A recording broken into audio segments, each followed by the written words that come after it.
Manifestações da sociedade civil contra o governo Bolsonaro crescem e se articulam. E, acuado, o presidente muda radicalmente o discurso e pede agora que seus aliados fiquem em casa. Olá, eu sou Malu Delgado e te conto aqui sobre os principais fatos políticos da semana. Parte significativa da sociedade civil começa a se organizar em favor da democracia e contra o governo Bolsonaro.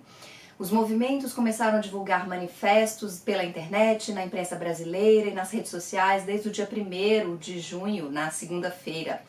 3 deles se destacam pela capilaridade virtual. Um deles é o movimento Estamos Juntos, que se inspira no movimento das diretas já de 1984, quando o país tentava uma transição da ditadura para as eleições diretas, para a retomada da democracia. Esse movimento, na sexta-feira, no dia 5 de junho, já contava com a adesão de mais de 278 mil assinaturas. Outro grupo é o Basta, que foi criado por juristas, advogados e professores de direito. Ele também foi divulgado no início dessa semana. O manifesto desse grupo diz que o Brasil não pode mais tolerar um presidente que, apesar de ter sido eleito, usa o seu mandato para arruinar os alicerces do sistema democrático e atenta contra os poderes legislativo e judiciário. E por fim surgiu também o movimento Somos 70%. Como o próprio nome diz, o objetivo é mostrar que, apesar de Bolsonaro ter uma base de apoio de 30% da sociedade, 70% dos brasileiros não apoiam esse governo. Esses grupos começam a pressionar politicamente o governo Bolsonaro, mas a gente está num contexto de pandemia de Covid-19. Isso significa que a articulação social, a movimentação nas ruas é praticamente impossível, mas os primeiros conflitos já começam a aparecer. Na esquerda, o primeiro a questionar o sentido desses grupos foi o ex-presidente Luiz Inácio Lula da Silva. Lula disse que não é Maria vai com as outras para aderir a qualquer movimento. O incômodo do petista é que várias pessoas que assinam esses manifestos ajudaram a eleger Bolsonaro. Lula também quer que fique claro qual é o objetivo desses movimentos. O PT é a favor do impeachment de Bolsonaro e isso não fica explícito em quase nenhum desses protestos. Mas isso não é unânime no partido. O ex-prefeito Fernando Haddad, por exemplo, que concorreu com Bolsonaro em 2018 no segundo turno, assinou o manifesto e diz que é muito saudável ver que parte da centro-direita finalmente entendeu que o governo Bolsonaro é um governo fascista. E também tem ressalvas à direita.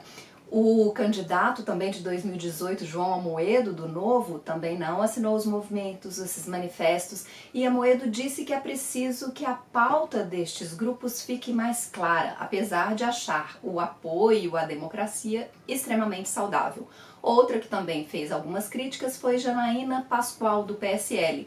A deputada estadual de São Paulo quase foi vice de Jair Bolsonaro e foi uma das articuladoras do impeachment de Dilma Rousseff.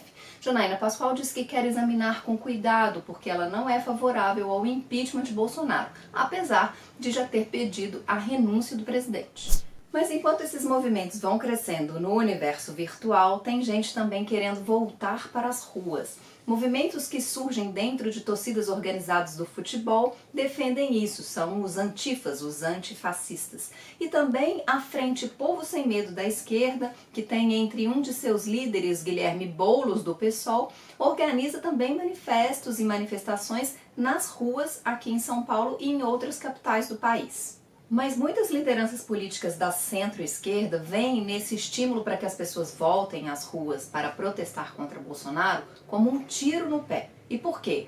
Porque o presidente sempre foi contra o isolamento social, ele incentivou aglomerações e foi extremamente criticado pela própria esquerda e por outros grupos políticos por estar hostilizando a ascensão da Covid-19 no Brasil.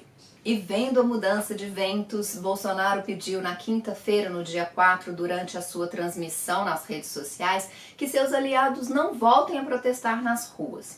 O presidente tentou dar esse cavalo de pau no seu discurso para dizer que os seus opositores são idiotas, são terroristas e são vagabundos. E por isso os seus aliados devem evitar confrontos nas ruas. E enquanto essa confusão persiste na política brasileira, A Covid-19 avança no Brasil. Na sexta-feira, no dia 5, o país já era o segundo lugar mundial de casos, com mais de 615 mil infectados. E o Brasil também ultrapassou a Itália em número de óbitos, ficando na terceira posição mundial. Bom, na semana que vem a gente volta. Não perca o Política da Semana nas redes sociais e no site do Valor Econômico e fique por dentro sobre o que está acontecendo na política brasileira. Até lá!